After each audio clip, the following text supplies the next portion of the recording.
आपण बघत आहात डिजिटल इंडियाचे डिजिटल न्यूज. ठाम मत मराठी न्यूज. उमेद अभियानात कोट्यवधींचा भ्रष्टाचार. 9 ऑगस्टपासून बेमुदत आंदोलनाचा इशारा. धुळे जिल्हा परिषद अंतर्गत पंचायत समिती व ग्रामीण जीवन उन्नती अभियान आणि मानव विकास योजना 2022-23 अंतर्गत महिला बचत गटांच्या नावावर कोट्यवधी रुपयांचा आर्थिक गैरव्यवहार झाल्याचा गंभीर आरोप दक्ष पत्रकार संघ धुळे यांनी केला आहे. संघाचे अध्यक्ष दीपक कुमार बागुल यांनी आज घेतलेल्या पत्रकार परिषदेत हा आरोप करण्यात आला. प्रेस नोटमध्ये म्हटले आहे की गरीब शेतकरी, कष्टकरी, दलित, आदिवासी महिलांच्या नावावर निकृष्ट दर्जाची मशिनरी पुरवून शासन निधीचा अपहार करण्यात आला आहे. तसेच पुरावे नष्ट करण्याचा प्रयत्न, तक्रारदार महिलांनी राजकीय व सामाजिक दबाव टाकून धमकावणे, मानसिक छळ करणे आणि CRP कृषी सखी यांचे मानधन वेळेवर न देणे व त्यात कपात करणे असे प्रकार घडत आहेत. यासाठी जिल्हा व्यवस्थापक उद्धव धारणे, तालुका व्यवस्थापक लोकेश सोनवणे, हेमंत गवते, अभियान व्यवस्थापक ईश्वर पाटील यांच्यासह वर्षा हिरे, ज्योती पगारे, अकाउंटंट पराग विस्पुते आणि तत्कालीन जबाबदारी सांभाळणारे PD बोटे व पवार साहेब यांना जबाबदार धरून त्यांच्यावर फौजदारी गुन्हे दाखल करण्याची आणि संबंधित वेंडर कंपनीला ब्लॅकलिस्ट करण्याची मागणी संघाने केली आहे. आमचा लढा उमेद अभियानाविरुद्ध नसून भ्रष्टाचार आणि महिलांवरील अन्यायाविरुद्ध आहे असे स्पष्ट करत शासनाने या संपूर्ण प्रकरणाची उच्चस्तरीय चौकशी करून दोषींवर कठोर कारवाई करावी, वाटप केलेल्या मशिनरींची प्रत्यक्ष पाहणी करून महिलांना न्याय द्यावा अशी मागणी करण्यात आली. जिल्हाधिकारी कार्यालय, पंचायत समितीकडे वारंवार लेखी तक्रारी करूनही कोणतीही समाधानकारक कारवाई झाली नाही. त्यामुळे प्रशासनाने तात्काळ निष्पक्ष चौकशी न केल्यास 9 ऑगस्ट 2026 क्रांती दिनापासून बिन्हाड आंदोलन आणि आमरण उपोषण सुरू करण्याचा इशारा संघाचे अध्यक्ष दीप बागुल, अध्यक्ष बापू बागुल आणि जिल्हा कार्याध्यक्षा भारती माळी यांनी दिला आहे. ठामत मराठी न्यूजसाठी सोपन देसले, धुळे. माझे नाव भारती किशोर माळी, अखिल भारतीय महात्मा फुले समता परिषद याची मी धुळे जिल्हा कार्याध्यक्ष म्हणून आहे. उमेद अभियानाअंतर्गत मानव विकास योजनेतून आम्हाला मशिनरी देण्यात आलेल्या आहेत. ऑल इन वन आणि भरड धान्य ह्या 2 मशिनरी या पूर्ण तालुक्यात वाटप झालेल्या आहेत. ह्या मशिनरी निकृष्ट दर्जाच्या आणि बंद आहेत. महिलांना उद्योगासाठी हे मशिनरी देण्यात आल्या होत्या. महिला उद्योजक व्हाव्या, महिला सक्षमीकरण व्हावं, याच्यावर त्यांचं आर्थिक सक्षमीकरणासाठी महाराष्ट्र शासनाने एक ठोस पाऊल उचललेलं होतं. पण याच्यामध्ये काही अधिकारी जे आहेत, उमेद अभियानाचे जिल्हा स्तरावर आणि तालुका स्तरावर जे अधिकारी आहेत, यांनी त्याच्यात मोठा भ्रष्टाचार केलेला आहे. ज्या मशिनरी 6 लाखाच्या एक युनिट आहे, त्याच्यामध्ये ग्रामसंघाचा सोयीस्ता आहे 1.5 लाख रुपये आणि गटाला जर दिले तर गटाचा सोयीस्ता आहे 60,000 रुपये. या मशिनरींची किंमत केल्यानंतर 1,20,000ची ती मशिनरींची आत्ताची किंमत आहे, ती आम्हाला दिलेली आहे 6 लाखात. तर या मशिनरी पूर्णपणे बंद आहे. आमचा लढा हा भ्रष्ट अधिकाऱ्यांच्या विरोधात आहे. आमचा अभियानाशी कुठलाही लढा नाही, कारण उमेद अभियान हे महिलांसाठी एक वरदान आहे. याच्यामध्ये महिलांचं सक्षमीकरण झालेलं आहे. महिलांना आशेचं किरण जे मिळालेलं आहे ते उमेद अभियानामध्ये मिळालेलं आहे.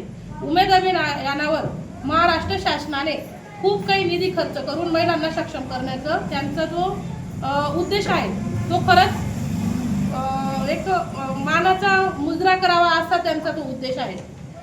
पण याच्यामध्ये हे जे काही अधिकारी आहेत, भ्रष्ट अधिकारी, यांच्यामुळे त्या उमेद अभियानाच्या या सर्व यंत्रणेला गालबोट लागतोय.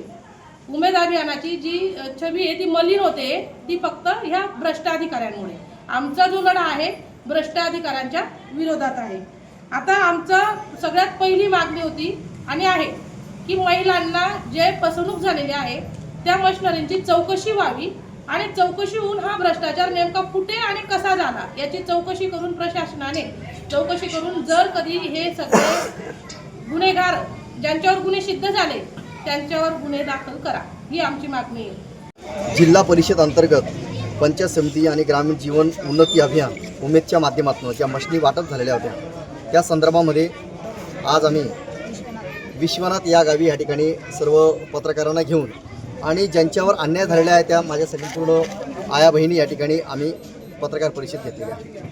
या ठिकाणी महाराष्ट्र शासनाला सांगायचं आम्हाला एवढंच आहे की उमेदच्या माध्यमातून, मानव विकासच्या माध्यमातून ज्या मशिनरी दिलेल्या आहेत त्या मशिनरीची किंमत होती 6,30,000 रुपये. त्याच्यामध्ये 5,40,000 रुपये सरकारने आम्हाला दिलेले आहेत आणि 60,000 रुपये आमचं एक कॉन्ट्रीब्युशन आहे. असं 6,30,000 रुपयाचं ते मशीन होती. परंतु ती मशीन आम्हाला 1,20,000ची आम्ही जे काही कॅल्क्युलेशन केलं, काही लोकांकडे गेलो, काही मशीनवाल्यांकडे गेलो, काही कंपनींमध्ये गेलो आणि त्याच्यातनं आम्ही ते कॅल्क्युलेशन काढलं. काही आमच्याकडे कागदपत्र पण आहे. तर 1,20,000 त्याची किंमत आहे. म्हणून ह्या ठिकाणी जे काही भ्रष्टाचार झालेला आहे तो जवळजवळ 5 लाखापर्यंत झालेला आहे. हे जे काही या ठिकाणी अपहार करणारे जे काही अधिकारी आहेत त्याच्यामध्ये उद्धव धारणे, लोकेश सोनवणे, हेमंत गवते, ईश्वर पाटील, वर्षा हिरे, पराग विस्पुते, ज्योती पगारे या सर्वांच्या संगनमताने हा भ्रष्टाचार झालेला आहे. आम्ही या ठिकाणी आंदोलन करणार आहोत 9 ऑगस्ट, कारण की शहर पोलीस स्टेशनच्या पीआयने आम्हाला सांगितलेलं आहे की आम्ही यांच्यावर गुन्हे दाखल करू, परंतु अजून आम्हाला त्यांच्याकडनं कुठल्याही प्रकारची शाश्वती आली नाही किंवा गुन्हे दाखल होण्याचं कुठल्याही प्रकारचं पत्र आलं नसल्यामुळे आम्हाला नाईलाजाने 9 ऑगस्ट ह्या दिवशी, क्रांती दिवशी आम्ही धुळ्याला आंदोलन करणार आहोत, बिराड आंदोलन करणार आहोत. जोपर्यंत आम्हाला न्याय मिळणार नाही, या माझ्या आया बहिणींना न्याय मिळणार नाही, तोपर्यंत आमची आंदोलनाची भूमिका असेल. आमचं यामध्ये सर्वात महत्त्वाचं असं मत आहे, या सर्वांनी ज्या पद्धतीने भ्रष्टाचार केलेला आहे याच्यावर कोणाचा हात आहे का? कारण की हा भ्रष्टाचार काय छोटा नाही, तर जवळजवळ 40 कोटीचा आहे. याचे संपूर्ण प्रूफ आमच्याकडे आहे. मी दक्ष पत्रकार संघाच्या माध्यमातून मी सांगतो की याचे संपूर्ण प्रूफ आहेत, कागदोपत्री प्रूफ आहेत.